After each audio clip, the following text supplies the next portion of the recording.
Hello, welcome back to my channel. ഇന്ന് ഞാൻ തയ്യാറാക്കാൻ പോകുന്നത് മുരിങ്ങാക്കായ വെച്ചിട്ട് ചോറിൻ്റെ കൂടെ എല്ലാം കഴിക്കാൻ പറ്റിയ നല്ല രുചികരമായ ഒരു കറിയാണ്.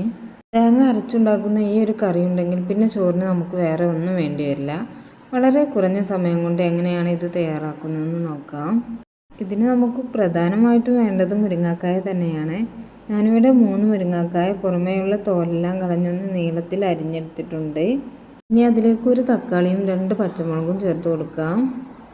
ഇതിലേക്ക് പൊടികളായിട്ട് നമുക്ക് വേണ്ടത് 1/4 ടീസ്പൂൺ മഞ്ഞൾപ്പൊടിയും 1/4 ടീസ്പൂൺ മുളക് പൊടിയുമാണ്. ആവശ്യത്തിനുള്ള ഉപ്പ് ചേർത്ത് കൊടുക്കാം. ഞാനിവിടെ 1 ടീസ്പൂൺ ഉപ്പാണ് ഇപ്പോൾ ചേർത്ത് കൊടുത്തിട്ടുള്ളത്. ഇനി ഇതിലേക്ക് ഇത് വേകാൻ ആവശ്യമായ വെള്ളം കൂടി ചേർത്ത് നമുക്ക് കുക്കറിൽ ഒരു വിസിൽ വരുന്നത് വരെ ഒന്ന് വേവിച്ചെടുക്കാം.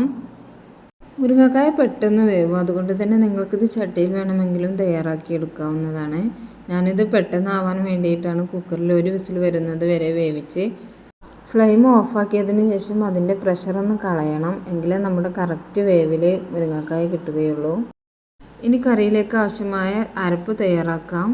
1 കപ്പ് തേങ്ങയും അതിലേക്ക് 3 അല്ലി വെളുത്തുള്ളി, 5 അല്ലി ചുവന്നുള്ളി, വലിയ ജീരകം 1/4 ടീസ്പൂൺ ഇത്രയും ചേർത്ത് ആവശ്യത്തിന് വെള്ളവും ഒഴിച്ച് നമുക്കിത് നന്നായിട്ട് അരച്ചെടുക്കാം.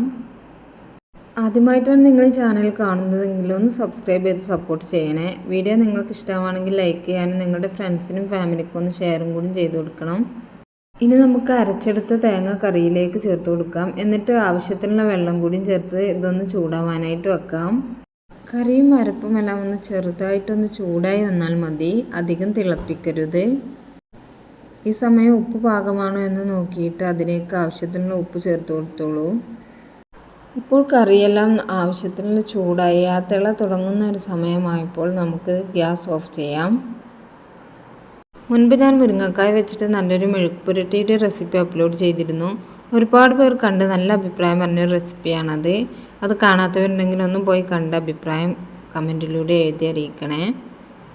ഇപ്പോൾ നമ്മുടെ കറി ഇവിടെ റെഡിയാണ്. ഇനി ഈ കറിക്കൊരു പ്രത്യേക രുചി കിട്ടാൻ വേണ്ടി നമുക്കിതിലേക്ക് വറുത്തിടാം. കുക്കറിലാണ് മുരിങ്ങക്കായ ഉണ്ടാക്കിയതെങ്കിലും ഇത് കറക്റ്റ് വേവായിട്ടാണ് നമുക്ക് കിട്ടിയിട്ടുള്ളത്. ഇനി വറവിടാനായിട്ട് ഒരു ചട്ടിയിലേക്ക് 2 ടേബിൾ സ്പൂൺ വെളിച്ചെണ്ണ ചേർത്ത് കൊടുക്കുന്നുണ്ട്. എണ്ണ ചൂടാകുമ്പോൾ അതിലേക്ക് 1/4 ടീസ്പൂൺ കടുക് ചേർത്ത് കൊടുക്കാം. കടുകെല്ലാം ഒന്ന് പൊട്ടി കഴിയുമ്പോൾ നമുക്കതിലേക്ക് 5 ചുവന്നുള്ളി വട്ടത്തിൽ അരിഞ്ഞത് ചേർത്ത് കൊടുക്കുന്നുണ്ട്.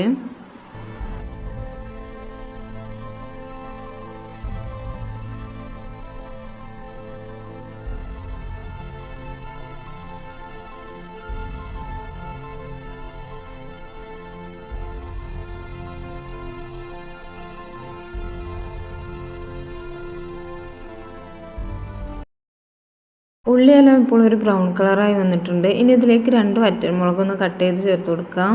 അതിൻ്റെ കൂടെ തന്നെ ആവശ്യത്തിന് കറിവേപ്പില കൂടി ചേർത്ത് കൊടുക്കുന്നുണ്ട്. ഇനി ഇതൊന്ന് വഴറ്റിയതിന് ശേഷം നമുക്കിത് കറിയിലേക്ക് ചേർത്ത് കൊടുക്കാം. കൂടെ നമ്മുടെ കറിയിലേക്ക് ചേർക്കുമ്പോൾ നമ്മുടെ കറിക്ക് നല്ലൊരു മണവും രുചിയും ഒക്കെ ഉണ്ടാവും. അങ്ങനെ നമ്മുടെ സിമ്പിളായിട്ടുള്ള മുരിങ്ങാക്കായ കറി ഇവിടെ റെഡിയായി വന്നിട്ടുണ്ട്. ഇത് നമുക്ക് ചോറിൻ്റെയോ ചപ്പാത്തിയുടെയോ എന്തിൻ്റെ കൂടെ വേണമെങ്കിലും സൈഡ് ഡിഷായിട്ട് ഉപയോഗിക്കാൻ പറ്റിയ നല്ലൊരു കറിയാണിത്.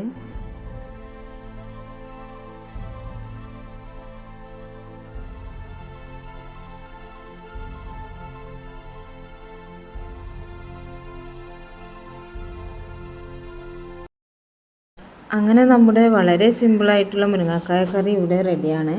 ഇത് ഉണ്ടാക്കാൻ വളരെ സിമ്പിളാണെങ്കിലും കാണുമ്പോൾ തന്നെ അറിയാലോ ഇത് നല്ല ടേസ്റ്റി ആയിരിക്കുമെന്ന്.